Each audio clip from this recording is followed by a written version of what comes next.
Morning, I'm Lucian. And I'm Felicity, and this is our museum of the history of Black Americans. Our museum is based in Mississippi because it was the last state to abolish slavery.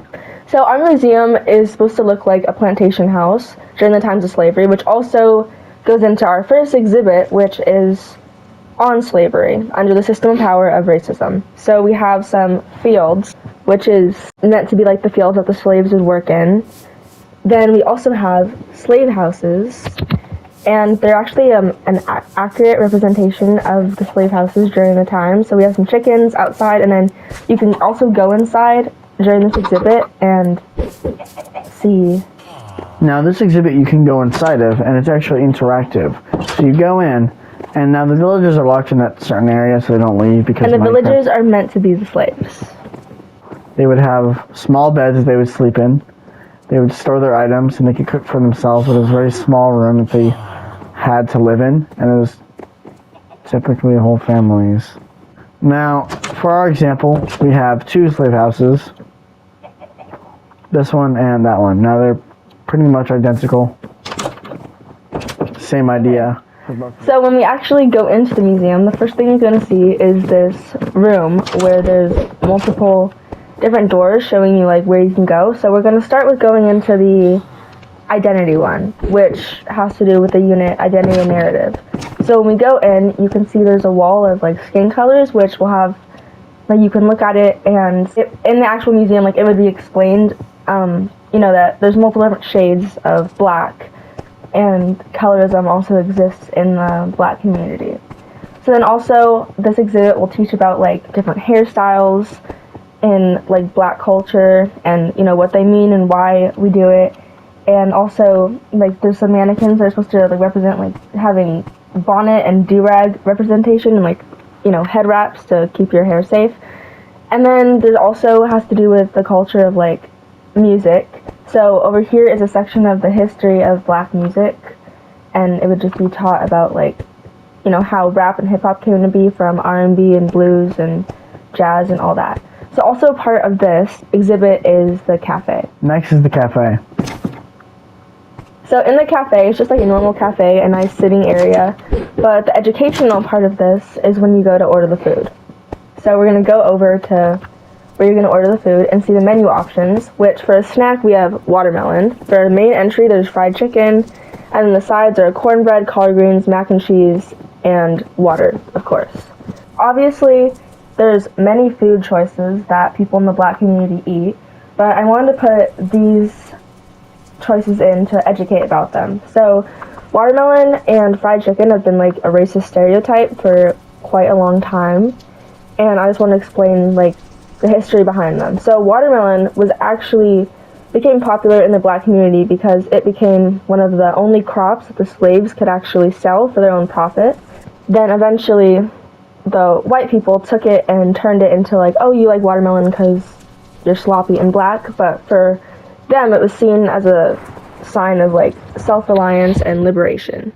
And then for the fried chicken was actually one of the only animals that slaves could like own and use. They couldn't have pigs, horses, or cows, so they made a lot of chicken and had to do with what they had. So fried chicken is pretty flavorful, so they just would throw like all the spices they could in, and that's what they would get. And then for like the sides, also just what they had at the time and still are popular and pretty good today. Next is the Civil Rights / Segregation Era exhibit, which is under the system of power of dehumanization. This set represents the sit-ins that occurred during the Civil Rights era. The people sitting in the chairs represent the black people who sat in the chairs in the diners when they were not being served, and the pigs in the white represent the waiters and waitresses that did not serve the black people. Now this diner is a accurate representation of what a diner of that time would look like. There are plates and cooking areas and such, and a stove. Notice there's no food or anything in front of the black people, just plates and cups. So this next part is still part of the exhibit, the Civil Rights exhibit. So it's going to look like a bathroom at first, which technically it is. But you walk inside, like you're gonna go use the bathroom, but then there's this thing, and it's supposed to be like an interactive part of the museum.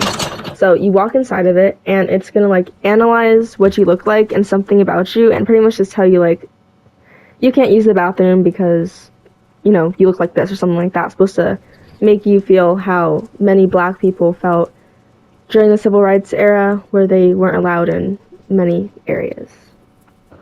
Next is the exhibit dedicated to Martin Luther King Jr. This is a crude knock-up of the DC I Have a Dream speech from Martin Luther King.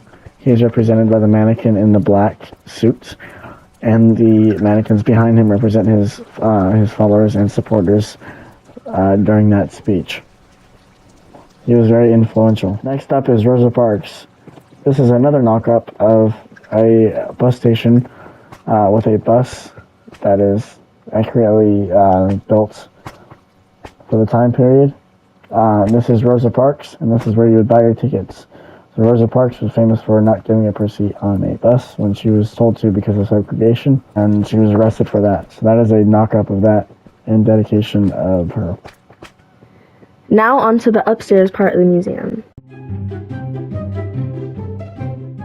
So this exhibit is our exhibit for the counter hegemony, and it's supposed to be lots of, you know, influential black people who went against the narrative and stuff like that. So on the side, we have a whole bunch of stuff that is just influential or like famous. So we have the I Have a Dream speech, a ticket from the Montgomery bus, I Know Why the Caged Bird Sings by Maya Angelou, Thriller, which was the most popular album of all time, still is today, which is pretty impressive, and Harlem by Langston Hughes, which was a poem that was like one of his most famous works, very well known. So on to the other part of this exhibit, we have, you know, some influential and accomplished black people. So obviously Barack Obama, he's the first black president, obviously have to have him up there. I think that kind of makes sense for itself, but there's try to be a White House and him. So then we also have Michael Jackson, because he's known as the King of Pop, which, you know, a black person known as the King of Pop. Pretty impressive, pretty crazy, and that's supposed to be him, like, singing. And then lastly, over here we have Maya Angelou. She's a very well-known speaker and writer and activist for civil rights.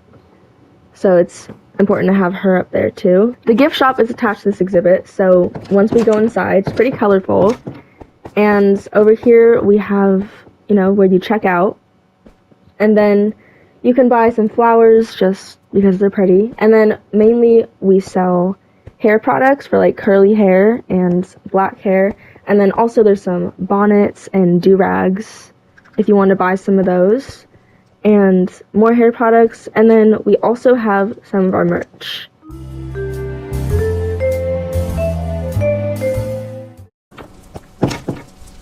This exhibit is made to represent the murder of George Floyd. These mannequins in blue represent the police officers that killed George Floyd. Now this representation isn't super accurate because they didn't have batons. And he was instead kneeled on the neck by a police officer. But this room shows like the city, kind of like at night, and the fire on the buildings on the ground represents the riots that followed the killing of George Floyd and the injustices upon him and the black community. Thank you for touring our museum. I'm gonna stand up, take my piece.